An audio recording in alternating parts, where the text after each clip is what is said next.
playing at that time on a Saturday that can be problematic? That's not a problem if you're a normal week. We always said that. If you're a normal week, it's not a problem. 12:30. That's easy to adapt. The only problem is the lack of recovery time. So we have 4 international breaks until March. 2 of them we have already the 12:30 kickoff. If I say a word about it, then the whole world goes again. He starts moaning again. This is a joke.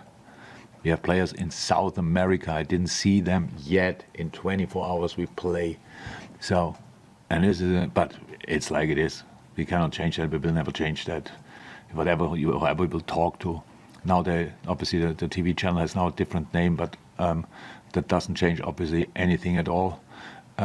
So they just don't give a bap about that. So why should I then talk about it? We didn't think about it. I'm in a moment, somebody like you now gives me this feeling that is sitting there. And what's exactly the problem? Is it 12:30 because it's lunchtime, or could it be the lack of time between the games and the intensity of the travel and make your own opinion about it? Maybe this time without a source. I wondered if I could get your thoughts on You can. what and Yeah. what happened. I really think it's important to. I didn't read the interview. I only heard firstly. Then I read it. So, because Tony spoke about it, and I thought, okay, maybe before I have it all tinted by Tony, so maybe I should make my own opinion. And Hendo said the truth in all departments. That's how it was. So we had our talks. I told Hendo I want him to stay, but we had to talk in these conversations as well about the possibility of not playing regularly. I told him we bring players in, stuff like this. You don't have this talk when you about the positive side. Oh, Hendo, you will play. I cannot have a talk before a season and tell a player you will have 50 games this season, 100%, because I don't know that. It all depends on performance. And if Hendo would have performed, he would have had maybe 50 games. Absolutely fine, absolutely possible. But in the specific situation with the relationship we had, I saw it important. I thought it's important that we speak really about everything, and that means what happens if, because Hendo is a fantastic player. I love him forever, super guy, but he's not great when he's not playing. Let me say it like that.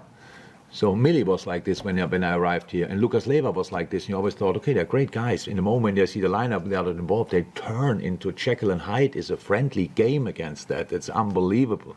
So, and that's with Hendo's problem. So you have to talk about that. He's my captain, was my captain for 7.5, nearly 8 years. And I said, I have to talk about that now, because I don't want to wake up one morning and we two knock horns with each other just because you thought you will start and I tell you you will not. And that what obviously in Hendo's ear and mind came on, okay, he doesn't want me here. And I understand it 100%, but we clarified that. But anyway, what he said is, if I would have told him, Hendo, stay here, you will be the main man in midfield, stuff like this, Hendo would have stayed. That's the truth. That's 100% the truth. But I couldn't say that. As much as I wanted him to stay, I couldn't say that. And that's why it was better that Hendo moved on. So that's it. And there's nothing, not a bit, of bad blood or whatever. He is the captain of the most successful team this club saw in the Premier League era. So, and for me, and rightly so, and he was a he's a sensational player, and I wish him only the best. And when he comes here, from my point of view, he gets a real farewell, everything. So there's nothing to misunderstand from that point of view, 100%. Thank you. You're welcome. Mike, Zana on his hamstring. No concern. He's not available. We knew that before. So that's clear. He didn't train with the team once yet, and it will take a little bit. So it's not the worst hamstring injury you can have, but it's a hamstring injury, and they barely heal in 2 weeks, and this one didn't as well.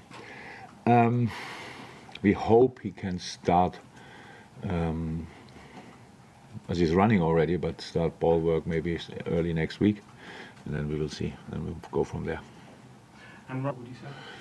Yeah, it is. It is like Premier League. It's Premier League. I couldn't. If you ask me now, is there any away ground where you like to go and think, oh my God, we have the point already? There is none. But the Bulls for sure not as well. And I have to say, I know they had now 100% sure the manager didn't want to lose Mateusz Nunes late in the window. they lost a few key players, and then you look at the lineup and you think, wow, that's really quality. Yeah, players like Wang and Kalicic don't even start, so they have still Neto and other guys. So it's a really good football team, and that's the team we prepare for. So we're unlucky, obviously, now early in the season already with decisions, which happens to all of us, but not all these decisions lead directly to a bad result. In their case, I think it was like that. So, yeah, we expect a massive fight, and that's what we have to be ready for. Do you think the window's closed and we can stop talking about Mo Salah's future? But you still do it. That's interesting. But is there a fear that it will reignite? Dude, you are not. You're kidding me, yeah? A week after we closed the transfer window, you asked me about a January transfer window. It's likely that a bid may come in again in January. Yeah. Obviously, you can't wait until December to ask these questions. So we will see what happens until then. No, I'm not worried in this moment, not at all. I didn't even think about it until you opened that round again. So,